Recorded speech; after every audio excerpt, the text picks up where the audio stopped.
One shall stand, one shall fall.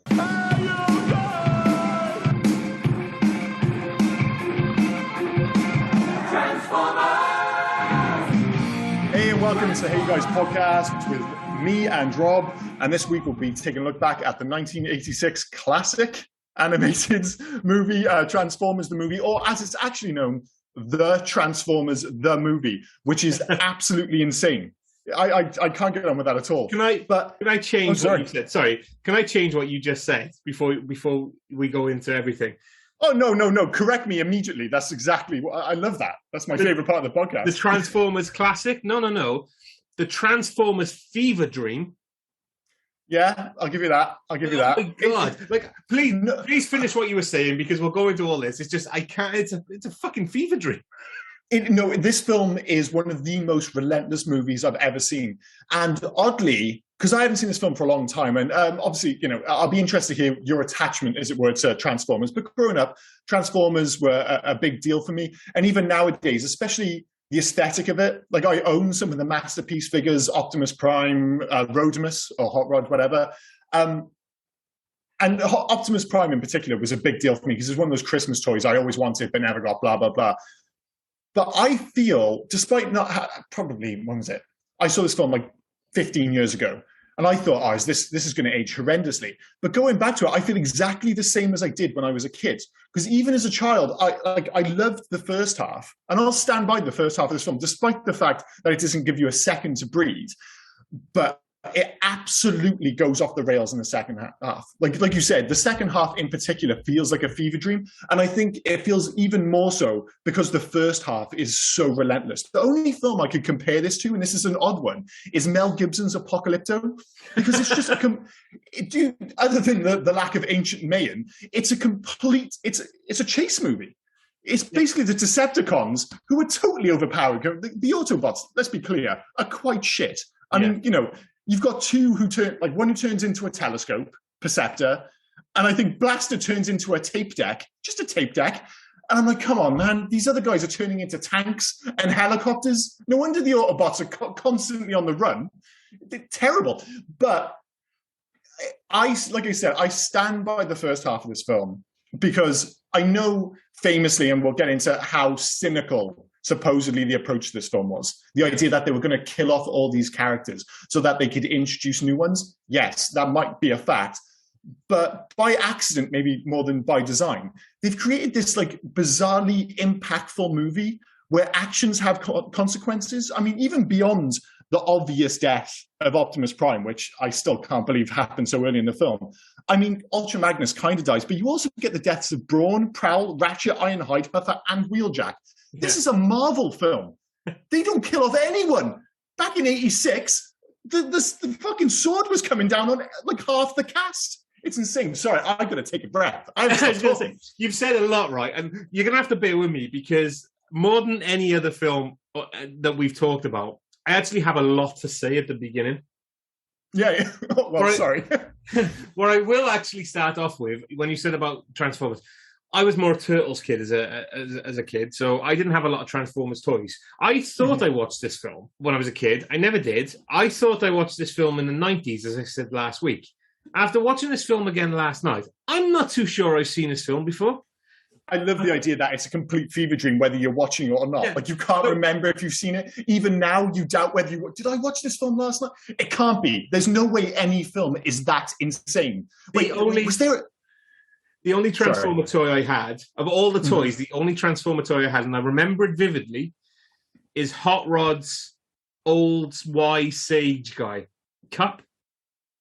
Oh, of all the figures to have, you had Cup. Yeah. Jesus Christ, man. That is a terrible figure to have. I mean, that makes me question the love of your parents. It's like, oh, should we get him Megatron, Optimus, Ultra Magnus? No, let's get him Cup. Let's get him the old grumpy fucker. Yeah. Oh, brilliant. And he's grey. I know. Although it has helped my persona because I have actually grown into an old grumpy fucker. So it kind of helps. It kind of works. Yeah. I'd love to say that I've grown up into Optimus Prime, but it's absolutely not the case. This film, aside from it being parallel to the Godfather story, Yeah. Okay, it's basically Godfather. Like, one of them dies, leadership goes to the next guy. He dies, and then leadership's got to go to the younger person who has to come back from exile and lead. And it's literally the Godfather story. But it's also... you say that with just unbelievable casualness. Like everybody agrees. It's like, yeah, Transformers the movie is just like the Godfather saga. That's exactly what it's like. I mean, sure, I'm going to go with it. I've never given it a second thought, but now that you've mentioned it, I'm willing to accept that as fact immediately. Also, it is basically just an 80-minute music video. Insane. It is. I was watching this film. It might be the most 80s thing ever because of the soundtrack in particular. I was watching this film, and it started off with, we're on one of the 2 moon bases. Okay, I'll give you that. We're on a moon base of Cybertron. Okay, now we're on Earth. All right, I'll give you that. You got there pretty quick. But all right, it's fine. You get to Earth, it's fine. Okay, now we're playing. We got the touch. All right, well, great. Let's keep going. Let's carry on. It's fine. All right. What the fuck is happening right now? I don't get it. There's like lots of things flashing and like crashing and Megatron, the leader of the Decepticons. I realize my thought process is going all over the place. Well, yeah, you have just watched Transformers the movie. It's totally acceptable. The leader of the Decepticons, the person everybody follows, and I always had issues with this even as a toy, turns into a handgun for his second in command to use. Yeah, it's one of the. It's not quite up there with the telescope or the tape deck, but the idea that a giant robot with a huge cannon on his arm, don't forget that, turns into a much smaller gun that has to be wielded by someone else is the worst. And I don't quite get every other Transformer as well. You'll notice that it's size relevant. Like Optimus Prime is the size of a truck, so he turns into a truck. Jazz is the size of a car, so he turns into a car. Megatron is also the size of a truck, but turns into a fucking handgun. Yeah. It makes zero sense. I mean, when he becomes, what's his name later on? Jesus Christ, Galvatron. Later in the film. At least he turns into a cannon. I mean, it's still slightly shit, but it's a cannon, so I'll give you that. But to turn into a handgun, it's so lame. It's so incredibly lame. They introduced Soundwave's not alternate. They introduced his counterpart in this for the Autobots. You said his name was Blaster, Booster. What was his name? Blaster turns into a tape deck, yeah. Into a tape deck, yeah. I'm sure it's Blaster, yeah. Apologies. If there's any like hardcore Transformers fans who are listening to this and we get any of the details wrong, I apologize. I mean, I should be getting slightly more right, I suppose, but they are so fucking... They have every Transformer in this film. Everyone is in it. It's ridiculous. Sorry, man. What was his name? Soundwave. Sounds amazing. His name's Soundwave. The way he speaks sounds amazing. Badass. Blaster, apparently, they just picked him up from urban 90s or the urban 80s, like Bronx. We'll get this guy to just... Because why did they turn him into somebody who would actually carry a tape deck on their shoulder? He's really late. The thing is, other than there's a relatively small number of Autobots who are actually cool. Like, most of the Decepticons are actually pretty bad. Like, despite all his moaning, Starscream looks badass. Soundwave looks badass. Megatron, despite turning into a gun, again, in his robot form at least, looks super cool. Other than, like, Optimus Prime, maybe Rodimus. I mean, a few too many kind of, like, turn-of-the-century flames going on his chest for my taste. A lot of them just look super generic. Hey, I stand by Cup. Compared to Soundwave. I stand by Cup. Cup is so lame. Cup is the worst. Cup is... But the thing is, every time I disagree with you, I get slaughtered online. So Cup, I have no doubt that everybody fucking loves Cup now. But I tell you what, the one thing... And I think maybe it comes back to that toy thing, because I was going to delve into the soundtrack, but we'll get to that later. Because there's a lot to do. That is like an hour-long talk just on soundtrack. Yeah, well, the score and the soundtrack, I mean, could just dominate the conversation. So I feel like where possible, we should try and leave those where they are, I guess. Yeah.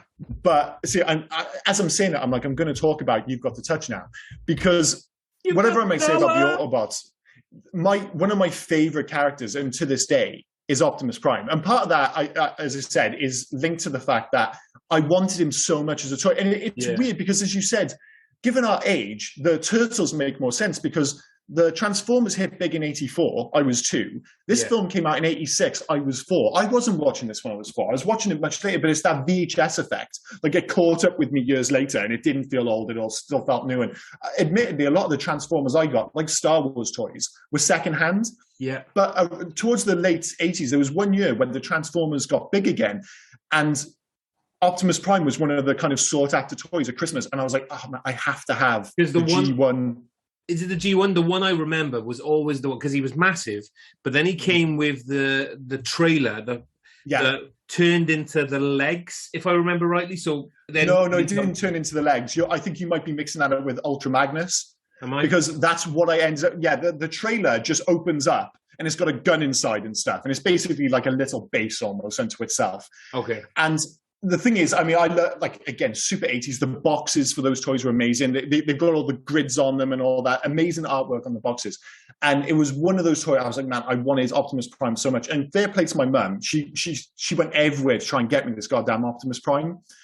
But she could only get me Ultra Magnus. Now, he's the one where the truck turns into the legs. And this film does him no favors, because I'm like, there's kind of like an Optimus Prime toy inside Ultra Magnus. Yeah. And I go, well, that's kind of cool. But then you watch the film, and Ultra Magnus is so fucking lame. He's so lame. Like, the thing is, Optimus Prime is really boring, but he's so heroic and he looks so cool. You get over it. It's the same with Master Chief. There's another character I love. I adore the Master Chief because he's got a great silhouette.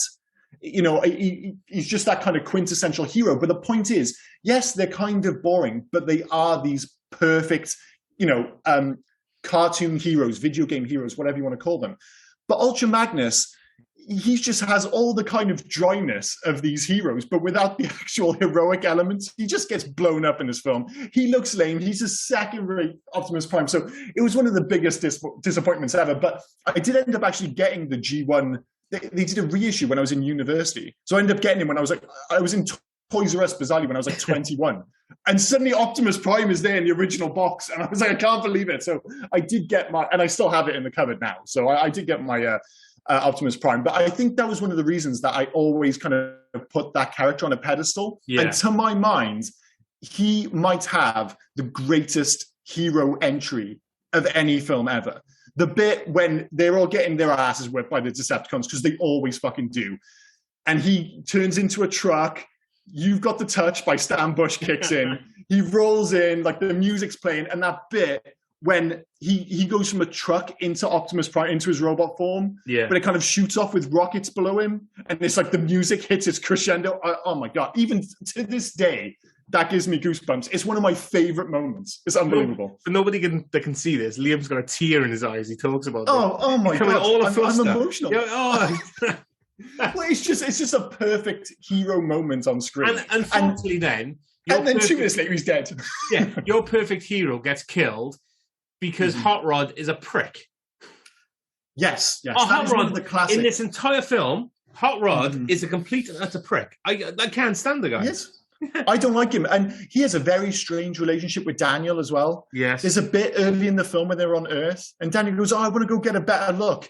And then Hot Rod's like, no, why have the look when we can go up to Make Out Mountain or whatever it's called? And it's like, he's got this boy in a car, which he can't control. And he's going to take him up to, I'm pretty sure it's not Make Out Mountain. No. I think it's Outlook Mountain. But there's something about the way that Judd Nelson delivers that line. I'm like, I think Hot Rod's a predator. So, I think he's a predator, dude. Can I ask, because that shuttle was coming from Cybertron Moonbase to Earth. And then the ghetto blaster from the 1980s Bronx, New York, called for help. And within 30 seconds, help arrived. So is Cybertron just like in our atmosphere? Because Cybertron's a long way away. But not according to the fever dream I watched at the beginning of this. No, because they were coming from the moon bases, but the moon bases, I think, are closer to Earth. I think that's the trick. The moon bases because the moon over Cybertron, aren't they? That's the whole point. No, I think the moons, and again, apologies on getting this wrong, I get the impression that the moons, are they? See, I'm saying that, I've got nothing to back that up. You might be right. The thing is, I think as soon as you start looking into the finer details of this film, it falls apart immediately. Like, that is the problem. Okay, change the subject. There is one thing I wanted to clarify with you. Unicron was a Unicron, the big bad guy Unicron, yeah? Yeah.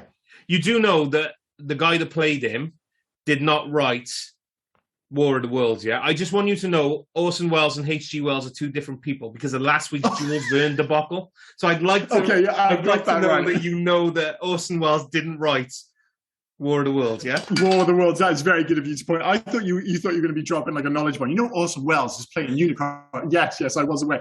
I'd say the one thing I didn't know, though, because everyone knows, obviously, that, it was his last role, and supposedly they had to, like, digitally enhance his voice because he was so ill at the time. And it is ironic that a man who was that size later in life was a planet-eating robot in his final role. And it is a bizarre one that, the man who arguably directed and starred in the greatest movie of all time, I'm not saying that definitively, but it's in the conversation for sure, ended up that this was his final role. But the one thing I didn't know was that Jazz was played by Scatman Crothers. Yes. And this was almost his last role as well. Yeah. He died he actually died in 86. I think he was in the rebirth of Optimus Prime just after this. It was like a short film or something like that. But this was one of his last roles. I didn't even know he was in the film. Let's put all I remember as I was watching it, I was just like, oh, well, at least they got a black guy. Because that was all I thought. I was like, he sounds black at least. Let's put those names up in the lights, right? Orson Welles, Scatman Crothers. Yeah. Eric Idle? Well, where the fuck did he come from? And Weird Al Yankovic. Yes. What is there's some weird stuff. And the Judd Nelson thing is hot rod. I guess that kind of makes sense. It's the 80s. Wasn't that just coming off the back of... Didn't he just come off the back of... It would have been Breakfast Club, I suppose. Yeah, 1980. Yeah. So he was... Club, so yeah. Yeah, he was pretty hot right then. So it kind of makes sense that they had like a youngish style, I suppose. Yeah. But, excuse me, those two names, the first, like Orson Welles and Scatman Crothers, these are names and characters that... And Leonard Nimoy as well, obviously, as Galvatron. Yeah. They're kind of established in the first half of the film. Eric Idle and... Weird Al Yankovic, they're the ones I associate with when the film goes off the rails. And it's a very specific part. It's when, again, they're running away from the Decepticons because they always are. But it's when they end up going to Junkion. They kind of get split up. I love these fucking names. I fucking love these names. I know. Junkion. But like, RC... things in the water, weren't they Sharkatrons? Sharkatrons, yeah. And what was the point of that whole sequence with the sharks, with the octopus guy, and the fact that that guy just kept saying everyone was innocent and then just kept dropping everyone to their death? Oh my God. That was really the moment. And again, to use the term, I mean, it's a little bit on the nose, but it's the moment the movie really did jump the shark. And what it should have been is you've just come off the back of, I actually think, 40-odd minutes of pretty good action. There's been the shock of Optimus Prime that, you're still dealing with the fact that they've killed off a lot of Autobots, even a couple of the Decepticons. And it's just been this relentless film, and you're like, Jesus Christ, this isn't like the show. It's like they're treating this more like, an adult program. They're dealing with the, pathos and the impact of war and all these other things. And that was the moment then to just take your foot off the gas, just have a breather. And instead they went, nah, we'll get in sharks, and there'll be an octopus, and there'll be Eric Idle speaking like everything's an advert. Like he speaks only in popular culture quotes. Yeah, it's sing. We'll add in that song "Dare to Be Stupid," which has been in my head for 3 fucking days now, and I can't get rid of it, despite the fact it's terrible. I thought I fell asleep, right? Because they were on Earth. Okay, they were on Earth dealing with this. The last thing I saw then was they had a space train that kicked out, which is so funny. There was a space train in space where there is no weight, but they were too heavy, so they had to deal some dead weight. Okay, yeah, they had to get rid of that dead weight. Yes. So they got rid of the dead weight in space, and then all of a sudden, Hot Rod and the greatest character ever cut are like a weird courtroom being dealt with by, as you say, an octopus man, a multi-face person, and Sharkatrons. I honestly thought I missed something. I fell asleep and I was like, what the fuck happened? Like, well, we were actually saying that because I was trying to make a few notes and I was like, wait a minute. Like I looked down and I was like, Galvatron's got the matrix of leadership. And Beth's like, oh yeah. That guy's dead. I was like, who's dead? It's like, oh, yeah, someone's... I was like, I looked down for 2 seconds. And then Bethan, at the end of the film, she's like, where is everyone? I go, they're inside the robot. She goes, who is that giant orange robot? I was like, that's the planet. That's Unicron. She goes, I missed that. And that is the point. You don't have to go out of the room. All you have to do is blink a little bit too long, and you miss like 3 bits of very important information. This film is so relentless. The pace is so insane.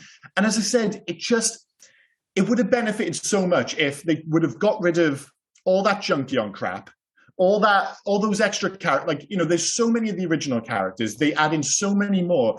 And then you have to deal with fucking Blur, who, thank God, disappears early in the film because he's a horror show. Is that the guy that's going, is that the... Oh, yeah. I wanted to mention him because I wanted to say, I know how this film was made. And you mention it a lot on these episodes, right? Mm-hmm. It's the 80s. A lot of things get mentioned in the 80s because of cocaine. Oh, yeah. So, there's a lot of cocaine going on here. Exactly what happened. Somebody, one of the animators, maybe got together with one of the story creators. They mixed some speed with some cocaine, and they became that Blur character. Because they just went, and what we need now is we need sharks, and we need this, and what we're going to do is we're going to get this, and we're going to junkyard, and we're going to do... And that's it. Literally, what happened? And the thing is, it was almost as if they're like, oh wait, we like he's not really in the film anymore. So how can we get another even more annoying character? And then they just introduced Wheelie, who is somehow even worse. He's even worse. Introduced Junkion, who is both the planet and the character. Sure, why not? They've just introduced Weird Al Yankovic because his song was in it for some reason as Wreck-Gar. And then they're like, oh, we'll throw in this Wheelie as well. It's so many terrible characters. We think of like Jar Jar Binks. Yeah. But they've ostensibly introduced 3 Jar Jar Binks out of fucking nowhere in the space of 2 minutes. And the worst thing about it is... Was Wheelie the little one that hung around with the dinosaur? Yeah, with the Dinobots. Grimlock. Oh, yeah, I used to love Grimlock. I watched this with Wheelie. I was like, I think I hate him. Just constantly me Grimlock, me Smash, all this. I was like, he looks cool. He's a robot that transforms into a T-Rex. That's badass. But like him and Wheelie combined, oh my days. I found it very upsetting. And it's a shame because, again, by that point, I'm so confused and so upset with the way the film's gone, is that it kind of takes away from the fact that it actually ends pretty well. Yeah. It still feels rushed and it's confusing, but they go for, it's a clear rip-off of Return of the Jedi. No, it's a clear rip-off of The Godfather. I told you. Of The Godfather. Of course, I do apologize. I mean, Jedi, yeah. I mean, there's a lot of nods to Star Wars. There's obviously Unicron being a stand-in for the Death Star. There's the opening crawl, which is an absolute rip-off. I mean, they even have like a lightsaber. There's a bit where Hot Rod is training on the ship, which is just like Luke in the original one. Yeah. And obviously at the end, then you have the whole thing where they're battling inside the planet. There's the fight going on. So, it's like that kind of 3-tier battle. But it all happens so quick and ends so abrupt. It literally feels at the end of this film like they either ran out of cocaine or they ran out of money in the middle of a drawing. Because after Unicron's head, after he blows up and his head spins off, they so quickly cut to Hot Rod going, everything's fine, everyone's happy, no problems now. And Galvatron's head kind of floats off into the distance, and then there's just a freeze frame. But the head's too far away for you to really have any impact. It's also facing the wrong way, and then it's just credit. I've never seen a film where it feels like to go, "I'll be back" or something like that. Yeah, something. It's just credit. It's one of the most bizarre endings to a film I've ever seen. But it is interesting, the whole lightsaber and Star Wars thing, because despite the fact that, and I'm sure you noticed, the fact that this film looks so Japanese, the animation, a lot of it actually looks like, oh, is that a nod to Akira? But then I remember this was released 2 years before Akira. But the animation was done by Toei Animations, and they're famous for like Dragon Ball Z, One Piece, a billion other animes you would have seen. But it was actually directed by somebody called Nelson Shin, and he's known as the godfather of Korean animation, which is a bizarre thing. He was born in North Korea, moved to South Korea, headed up ACOM Productions, which is still going today and very much the biggest animation house in Korea. But this guy was like hugely involved in the animation of The Simpsons, the famous Pink Panther cartoons, and more impressive, he came up with the concept of how the lightsaber would work.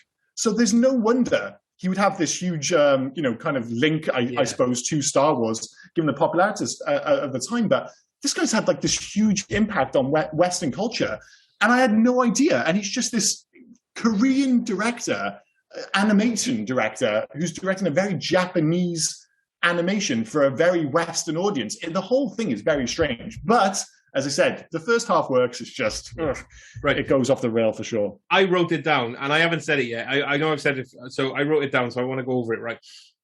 Similar to The Godfather, leader of the heroes, Vita Corleone, Optimus Prime. There we go. Gunned down early in the film. Leadership then passed to second in command, Sonny, Ultra Magnus. Not up to the task. Ultimately gunned down. Leading to the younger character. That's so harsh. Leading to the younger character, Michael, Hot Rod. Return from exile to lead. Like, it's exactly... I'm sticking with my Godfather theory. I mean, Doug, let's be clear. We're basically selling the idea that the Transformers, the movie, is a cross between Star Wars and the Godfather. For all intents and purposes, it should be the greatest movie of all time. But it's not. And the weird thing is, I still can't quite get why it bombed so bad. Because I still think, like, given the timing, Transformers was still pretty hot around then. And I know the popularity had waned a bit since 1984. Because this was in between seasons 3 and 4 or something, wasn't it? Because then this introduced the new characters that came into the season 4 of the cartoon, I think, something like that. Yeah, 2 and 3 or 3 or 4, something like that. But the whole thing is, and again, we mentioned Marvel earlier. It was actually Marvel and Sun something. God, what were they called? Sunbrow, I think it was called, the other company. But it was weird because when I look back to this time when I was younger, it was like I remember all these animated movies of animated shows that I loved. Yeah. And it was the same time that G.I. Joe came out, G.I. Joe the movie, which is another surprisingly good film. And what was it? Thundercats Ho, the movie. I don't know why they had... Because there was also a... Masters of the Universe, The Secret of the Sword, I think it was, or something like that, wasn't it? Where it was a... there was a whole... bunch, but this kind of derailed everything because there was also a My Little Pony. So I think between, obviously, Thundercats was a different company, a different animation studio, still Japanese, but these were under, obviously, Hasbro, Sunbrow, and Marvel. And all three of them were made around the same time. And it was G.I. Joe, Transformers, and My Little Pony. And G.I. Joe was supposed to come out before this, but there were problems with the production, so it got pushed back. And then that was supposed to go to the cinema as well. But because this bombed, and the big issue was, because Optimus Prime died and all the parents freaked out and everybody hated it, they actually went back and not only did they remove G.I. Joe from cinema and took it straight to VHS, but they also changed the narrative. I'm not sure if you've ever seen it, but in that film, Duke, again, one of the very much the Optimus Prime of the action force as we know it, but G.I. Joe in America. You mean Channing Tatum? You mean Channing Tatum, of course. If you go back and watch it, he dies, but they retrospectively at the end of the film change it that, no, he wasn't dead. He was in a coma, but he's clearly dead.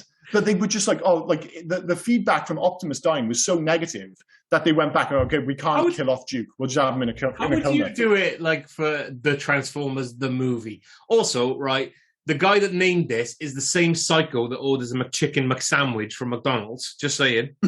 Right? yeah, there's always one, yeah. How would you do it? McSandwich. If Optimus Prime they did it, like you just said, G.I. Joe, where he was in a coma, did he just need a reboot? We just needed to turn him off and turn him back on again. He's fine now.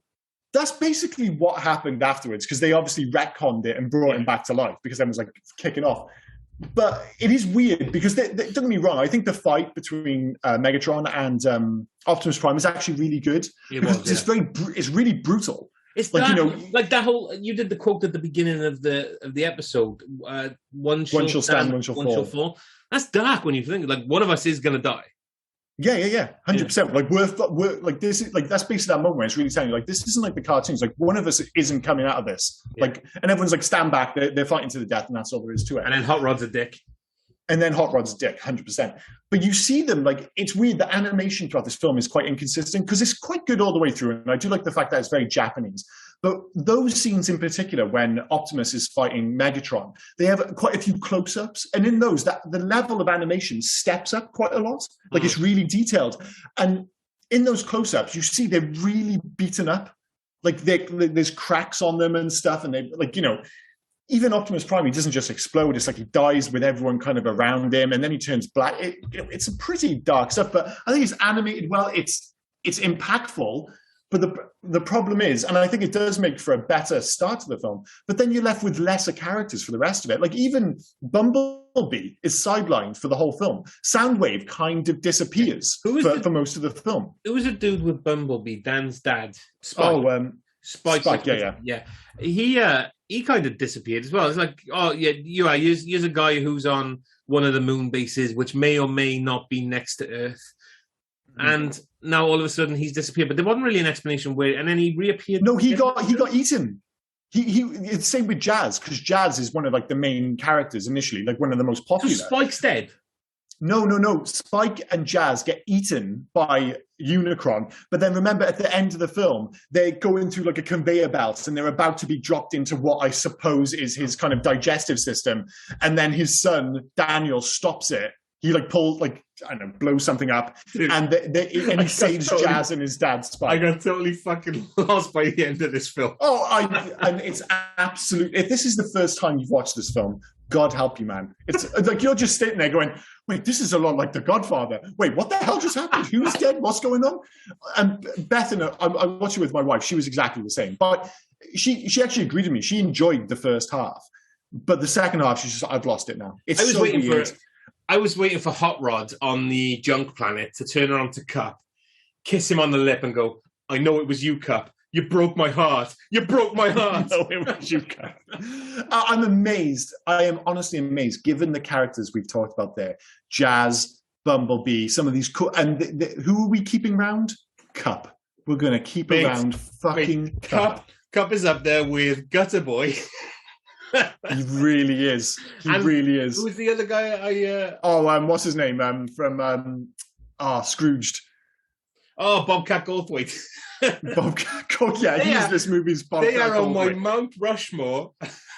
Imagine that. Imagine having that as your 4 people on. That's the weirdest Mount Rushmore that's ever existed. Skank, Gutter Boy, Cup from Transformers, and Bobcat Goldthwait. That is without question the most bizarre Mount Rushmore ever created. Hands down. No one's topping that. I want that to be made, but I don't want any explanation or clarification as to why. Like, literally. Imagine if you just managed to replace it. Imagine you had like a genie in the bottle, and you've used 2 of your wishes. You've used them smartly. You're like, all right, I'm super rich. Everyone's healthy and happy and stuff. I've got 1 left. Well, I've got everything I want. Oh, wait a minute. I want Mount Rushmore replaced with Skank, Gutter Boy, Cup, and Bobcat Goldthwait. No explanation. I just want it to happen. That's amazing. That's my mission now, right? We're going to do Hey You Guys merch, right? And the first T-shirt we're going to do is the Mount Rushmore. Absolutely. Those 4 guys on the shirt. Oh, if only I had the artistic skills to pull that off. And do you know what the amazing thing is? If somebody walked past and go, what the hell's happened to Mount Rushmore? The only one most people would know is fucking Bobcat Goldthwait. He would be the most famous one. Yeah. Unbelievable. Well, this has absolutely derailed this podcast because that's now all I can think about. Ridiculous.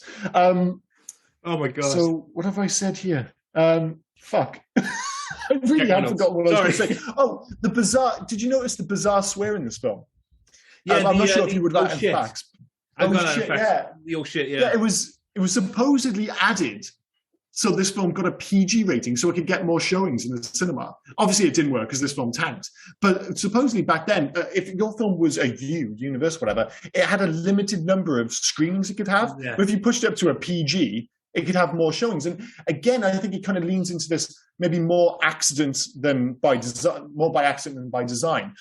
But this idea that suddenly they're like, all right, we've got to kill off these Transformers. Oh, we also have to make it a PG. And it allowed the director to go so much darker. And as I said, that's why when I go back, it's like I stand by the first half of this film. Yeah. But only the first half. I really do think you've got a 4-star first half, but a 1-star second half. I really think it's that much of a drop-off. What I love about these old films that we go back and watch is their depictions of the future, right? I appreciate that this is an animation, but still, I mean, like it could be Blade Runner, which the future for Blade Runner is gone. The future for Back to the Future is gone. This was the future of 2005. I love that. Yes. That's absolutely fantastic. And what I wanted to say as well, the last thing that I had written down just above, remind Liam that Orson Welles did not write War of the Worlds, which Thank you. To add to the insanity of this film and to what the complete fuck is going on, the dance number in the Junk Planet with Eric Idle, like where they all become friends and then they have that weird dance. What is going on? It was like they were just like, listen, we've got Weird Al Yankovic. He's written a song, Dare to Be Stupid. It doesn't fit in with the rest of the film at all. But they basically do their little greeting, the bar weep gran weep mini bong, yes. Which I hate that as well. Everyone just goes, yeah, bar weep gran weep mini bong, dare to be stupid, and everyone just dances for like a solid minute. It's so, and it was bizarre. It was so bizarre. It's one of, I would say, 7 or 8 truly bizarre choices in the second half of this film. But that one stood out to both of us when we were watching it. We're like, wait, why are they dancing? And it's not just, right, you can take, if you want to say, oh, the people of Junkion have gone insane. They're all speaking in these popular culture quotes, whatever. They're out of their minds. So they do their bar weep, grand weep, mini bong thing. And they just dance.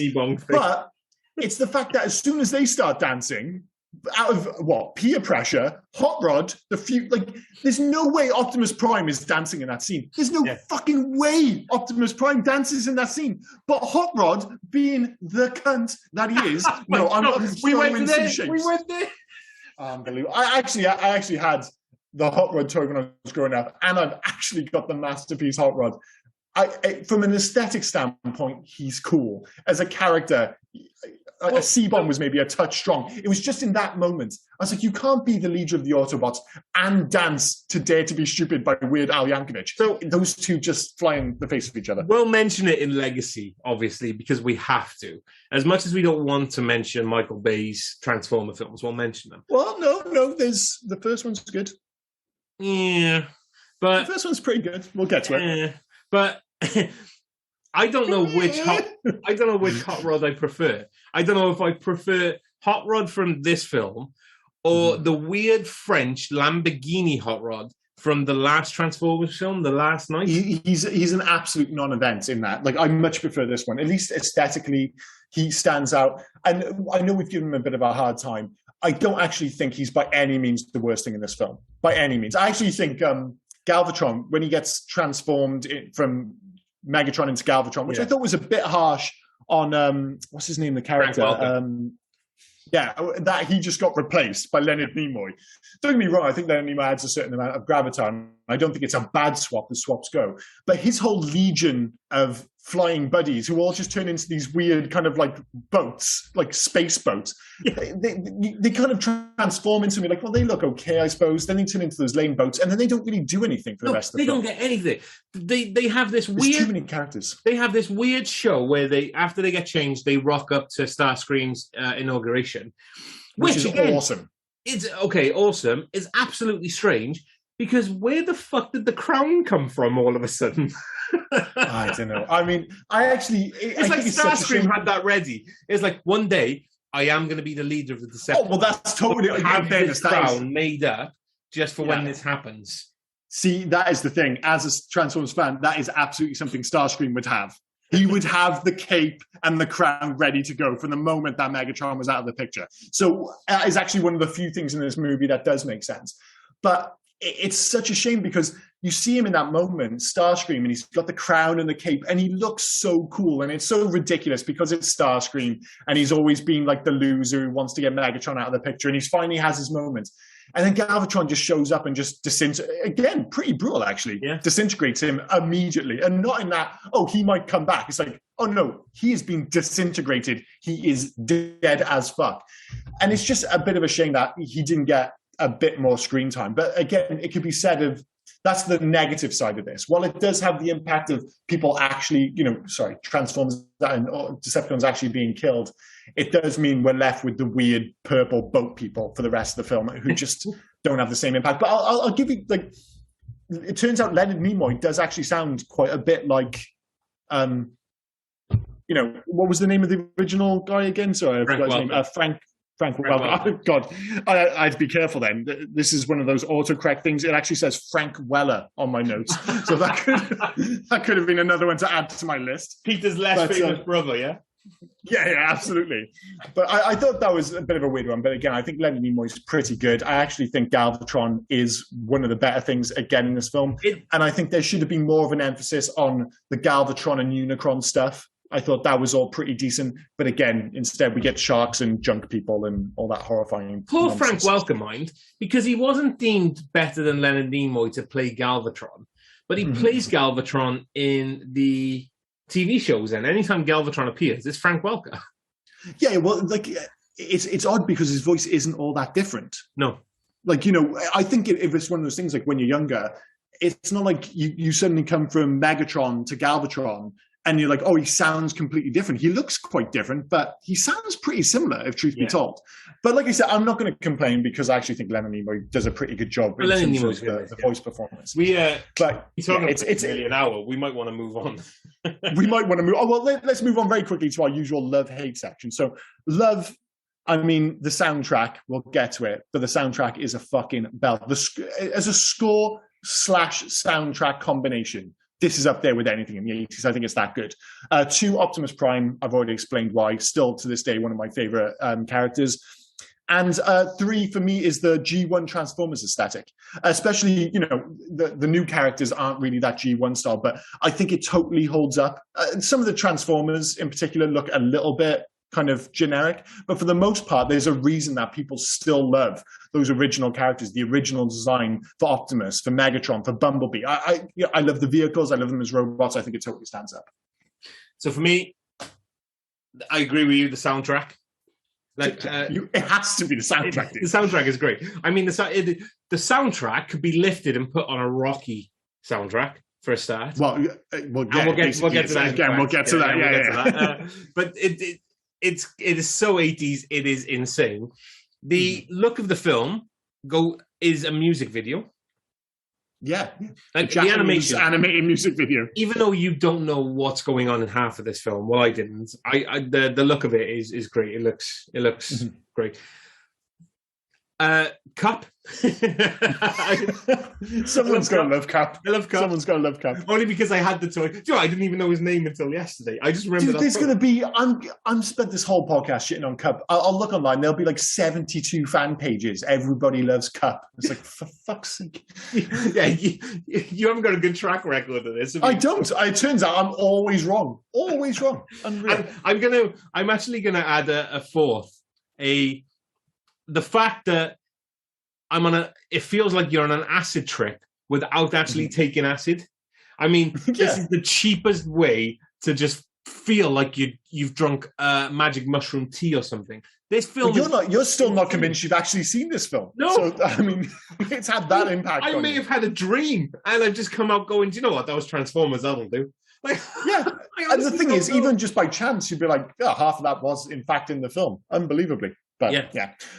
Hate, I mean, these are easy for me. Wheelie, horrendous. Blur, horrendous. And 3, Dead Optimus. I mean, I like Dead Optimus. It had an impact. It makes for a very memorable scene, but it also means that for the rest of the film, there's no Optimus Prime, which kind of sucks, but hey ho. Hot Rod, couldn't stand the guy. Fair enough. What were my other two?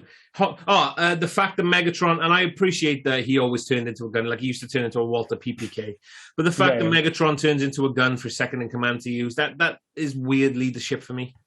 Yeah. No, I can understand that. It's really dumb. And like I said, we are talking about a character who has a cannon on his arm. It makes no sense. And 3, the complete and utter disappearance of Devastator. Like, they brought Devastator at the beginning for him to take out Autobot City. And then he's in the end of the film, but then all of a sudden he's not in the end of the film. They're like, oh yeah, you can disappear. It's fine. Like, where did he go? There's a few things like that. Did I look down and look up and he was gone? It might well be the case. The thing, it's a weird one. It's like there's actually a 5th Dinobot, and God, is it Slag? It's one of them anyway. One of the Dinobots is in the film. Like he pops up like 2 or 3 times, but he's never there when you see them as a group. It's always 4 of them, and it's never explained why this 5th Dinobot. And I looked into it online because, oh God, I've forgotten his name. I do apologize. One of the guys, who wrote in via Facebook asked about that specifically. We're like, well, what happens to him? And I looked into it, and it's just like nobody knows. Like, oh, maybe they lost like the kind of animation cells for that character. So they're just like, or they're just like, listen, 4 dinosaurs is more than enough dinosaurs. We just got no time for him. So there's no kind of like he gets killed or anything like that. He's there, and then he's not for the rest of the film. So, but again, a big part of that comes back to not only do they like force every single existing Transformer and Decepticon into this film, but then they introduce another 30 new ones. Yeah. It's so much going. It's amazing, if anything, that this film actually holds together at all. It's just, you know, you would usually think what we should be talking about is that, oh, there are too many characters, it doesn't work, blah, blah, but instead it's all that weird shit with sharks and Junkion and all that nonsense. So it's bizarre that the problem with this film isn't the fact that there's 7,000 robots in it. It's, yeah, absolutely bonkers. Oh my God. I apologize to the guy whose name I can't remember. We'll be sure to mention him next week in the shit we missed section. Yeah, I think that's only fair. So yeah, I mean, do you facts? I think these are one of those ones I could go on forever. Do you want to handpick a couple of facts at this point? Yeah, I'll handpick a couple. Obviously, Orson Wells' final film before his death on October the 10th, 1985, at the age of 70. Scatman Crothers' final film before his death on November the 22nd, 1986, at 76. IDW published its own adaptation of this film in 2006. This includes the extra scenes such as a battle between the missing combiners and Omega Supreme at the Ark and Shockwave and Reflector being destroyed by Unicron. So, all right, answer me this then. This includes extra scenes such as a battle between the missing combiners and Omega Supreme. So are the combiners Devastator? Is that where he's gone then? I think so, yeah. Okay. That must be that. Yeah. Yeah, all right. So obviously I didn't catch that one. Cybertron's absolutely fine. Cybertron's third moon, which exists purely on account of an editing error in this movie, would reappear on the animated series Beast Machines, still bearing Unicron's claw marks. What I love is they edited it and they put a third moon in by mistake. I love fantastic, isn't it? It's fantastic. Yeah. So you briefly touched on this one. Both director Nelson Shin and story consultant Flint Dill have confirmed that due to his failing health, Orson Wells had much difficulty recording most of his dialogue for the film, and most of his recorded lines also included laboured breathing and heavy wheezing. Shin considered most of Wells' recording lines to be unusable, but decided to put the recordings through a voice synthesizer to give Wells' voice a clearer, more ominous tone. According to Shin, Unicron's on-screen voice is not the true Orson Wells, but instead an enhanced, synthesized version of his voice. Mm-hmm. I mean, to be fair, a bit of a shame. It is a bit of a shame, but do you really want your big bad of the film to be going, right, I'm going to kill all of... Yeah. Like, I don't know if that's going to work. Sucks. I mean, it still sounds recognizably like him. I mean, obviously, they've kind of beefed it up a bit because we are talking about, like, a planet-sized Transformer. It needs to have a bit of impact. And in fairness, I think it does.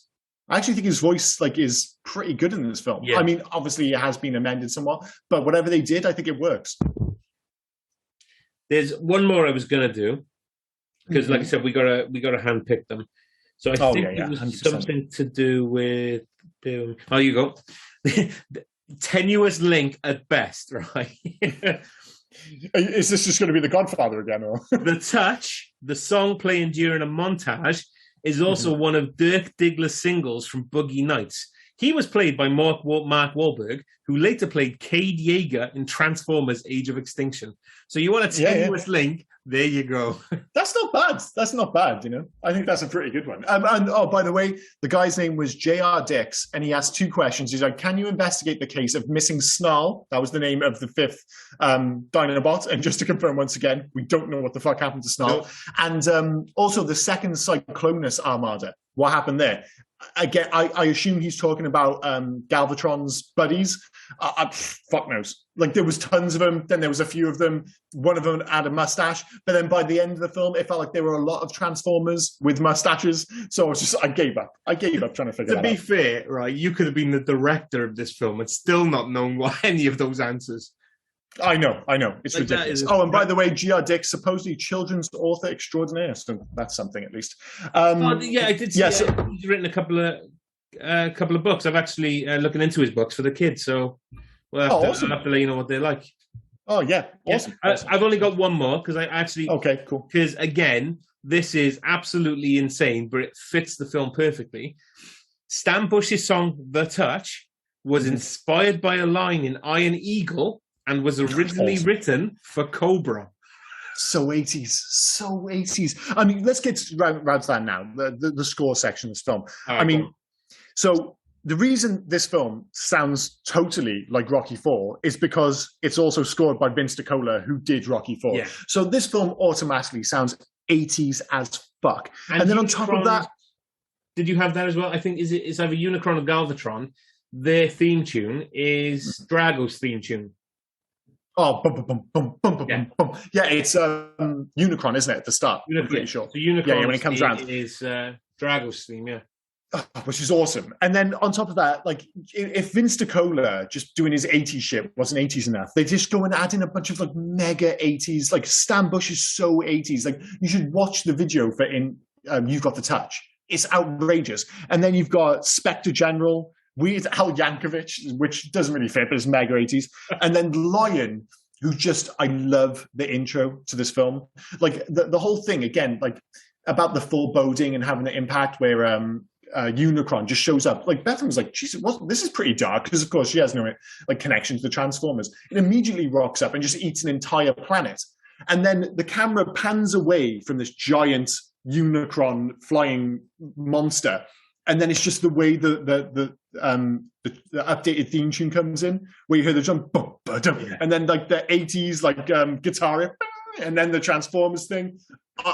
How many times I have watched the intro to Transform, like the two things I always go back to is that intro by Lion, which I think is amazing, and obviously the Optimus thing, which I've already mentioned. I've watched those two parts of this film so many times, and it brings you back to that point. The good stuff in this film is actually really, really good. Yeah, it's just a shame that the shit stuff is an absolute nightmare, on both literally and figuratively.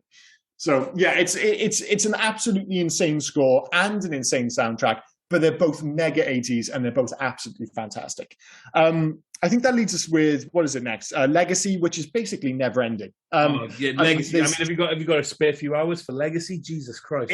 Exactly. Just whatever you can think of, just assume that you can get a Transformer version of it. You know, there's Transformers and Decepticons, everything, comic books, toys, the full works, obviously toys, because that's what they started as. But I guess if we're going to talk about anything, is and the elephant in the room you already mentioned earlier, the Michael Bay films. I actually liked the first film. I think they got the tone right in terms of a live action. It's still quite Michael Bay-ish, I suppose. Yeah. But in terms of getting the tone between being reverential, obviously getting Peter Cullen back as Optimus Prime was a massive get.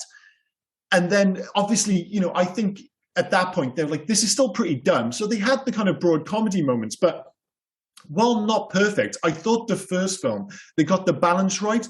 And I actually think the original Transformers movie from 2007, I think it was, benefits from having a relatively limited budget. So they had to be a bit more kind of like, we can't just throw everything at this. We've got to kind of choose our battles, so to speak. And I think the battles in it, like the one on the highway with Optimus Prime, which is really short but super brutal, where he rips one of his heads off, he uses his arm sword thing and just sticks it through his head. It's really good. And I think the final battle with Megatron, where he actually kicks Optimus's ass pretty bad, is really good. And it's only the other films when the budget was no longer a question. It just got louder and bigger and dumber. And I mean, the second film's terrible, and they just get worse from there. The last film, is it The Last Night? The Last Night. That was appalling. That was truly an appalling film. With those Transformers films, how many times can the secret of saving Transformers be on Earth?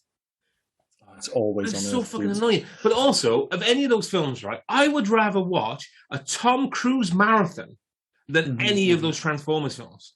And if you've never listened to this podcast before, that is a hell of a statement coming from Rob, that's for sure. And I think one of the mistakes they make, I understand why they do it, and it's the difference between those live action films and the animated film, is the animated film is all about the Transformers. Yeah. Other than a few scenes with Daniel, and basically that's it, and his dad Spike occasionally. This really is a film about the Transformers, albeit the wrong Transformers, but whatever. But obviously the Michael Bay films are fundamentally about the humans. And it works in the first film because the first film really is about a kid in his car, and it has that connection. And it actually gives me hope for the future that the most recent film was Bumblebee with Haley Stein something, the one from Hawkeye, Haley, not Statwell, is it? Steinfeld, whatever her name is. Haley Atwell, thank you. It's not a perfect film, but there are signs in Bumblebee of what a good a live action Transformers can be. And it gives me kind of hope for the future that if Michael Bay's removed from the picture, that there's still possibilities there. People are screaming at their podcast right now because I said Atwell. That was Peggy Carter. It was Steinfeld, Haley Steinfeld. Oh, so I was closer with you. You were closer than I was. I fucking said Atwell. That's okay. They'll get over it. The rage will pass, that's for sure. But yeah, so the first film is actually pretty decent, and the latest film, Bumblebee, is actually pretty decent. It's just all those terrible films in the middle. No. See, Bumblebee, I thoroughly enjoyed because Bumblebee actually takes you back to the Transformers aesthetic. What they did with those Michael Bay films is just put as many explosions as they could in there, make the Transformers as insane to change as possible. Like every little bit of the whole point about the Transformers were like robots in the sky. Like you could clearly see that there was a robot in there somewhere.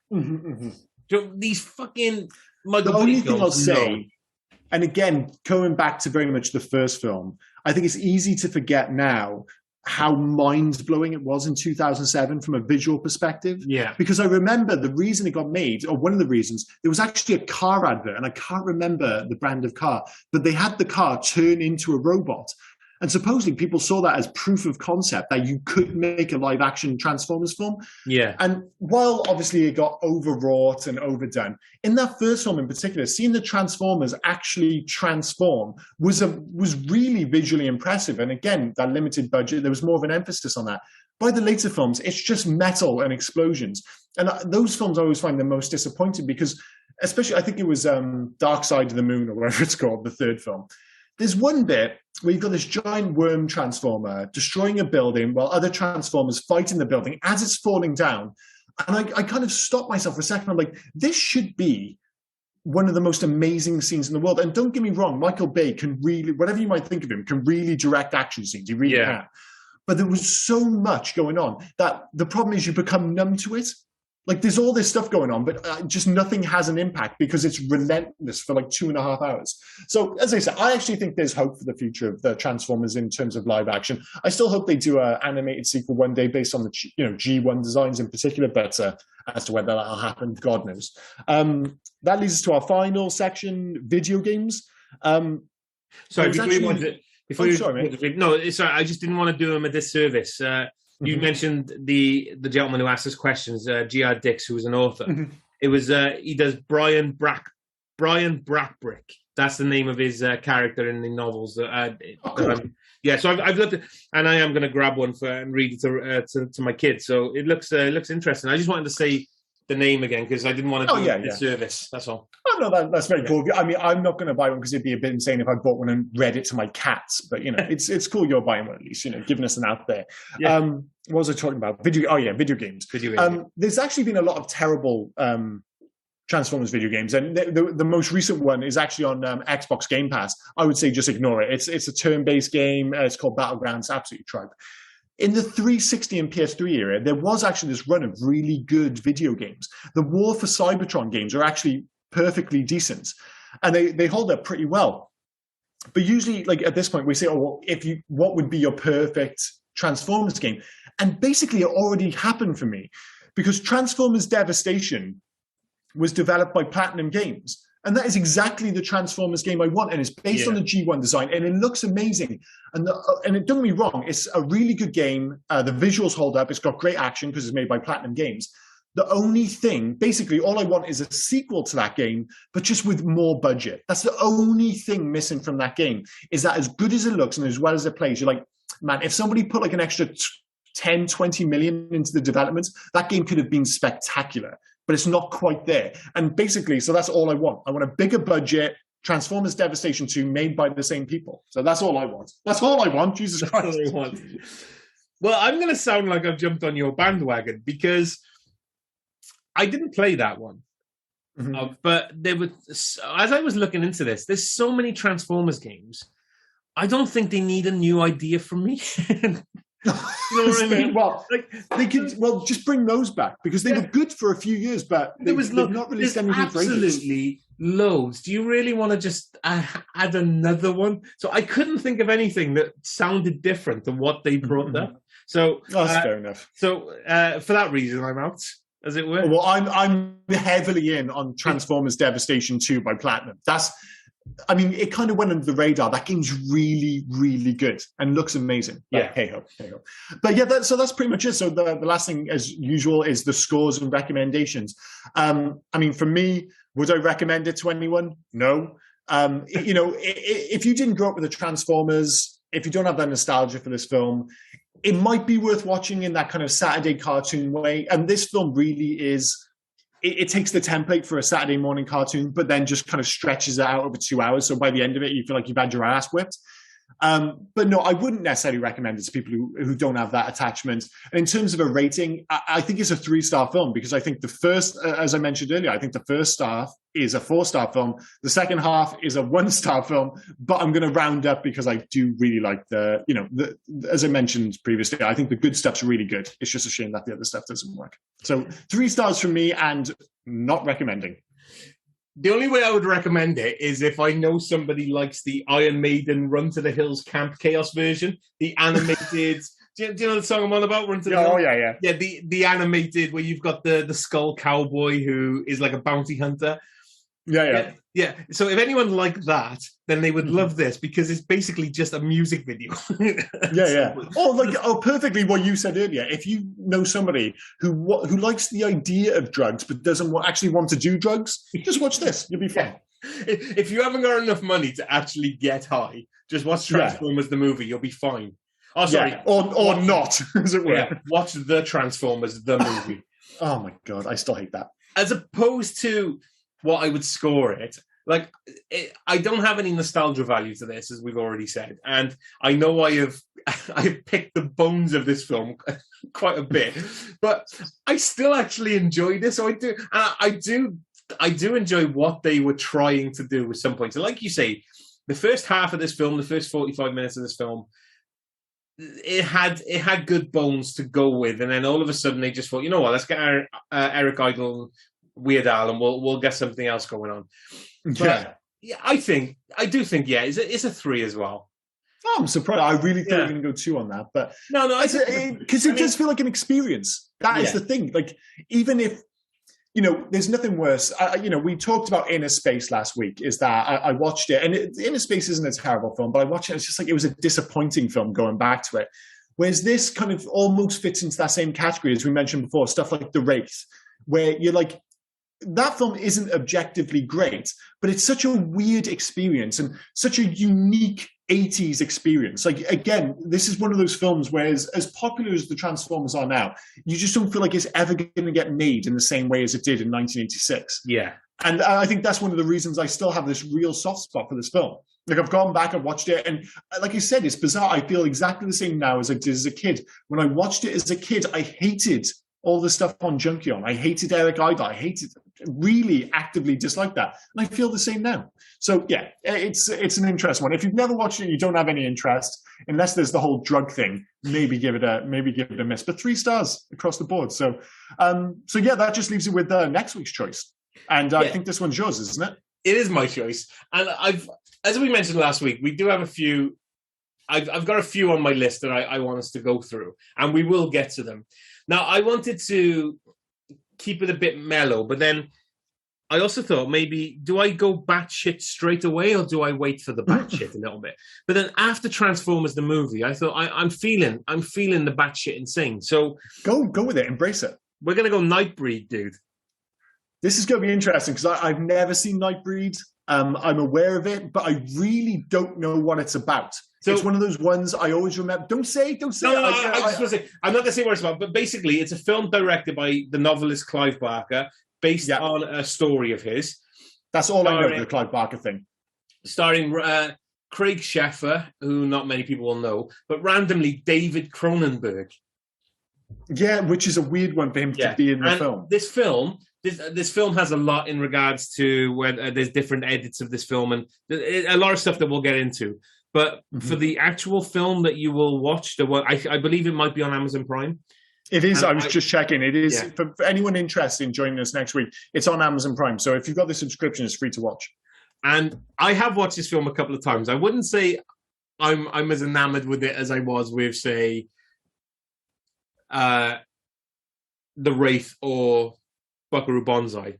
But I still enjoy this film, and it is batshit insane. Well, I know I'm legitimately, as I said, this is one of those films on that list of, I remember always seeing it in the video store when I was younger. I can see the picture, I can see the case, the poster, the full works. But I really, other than the Clive Barker thing, I don't know anything about it. So I'm actually really looking forward to this. And the fact that it's on Amazon now obviously makes it easy. So from one batch of crazy to supposedly another. If you get the chance, please join us next week for Nightbreed. But of course, thank you so much for listening this week. Hope you enjoyed it. I hope you've got over watching that absolutely batshit crazy film. But get over that by watching another one for next week. So until next week, cheers guys, much appreciated. Oh yeah, and before I forget, because I always forget, here's Rob telling you where you can actually find us. Yeah, so we're currently on Facebook, Instagram, and Twitter under Hey You Guys 80s or at Hey You Guys 80s.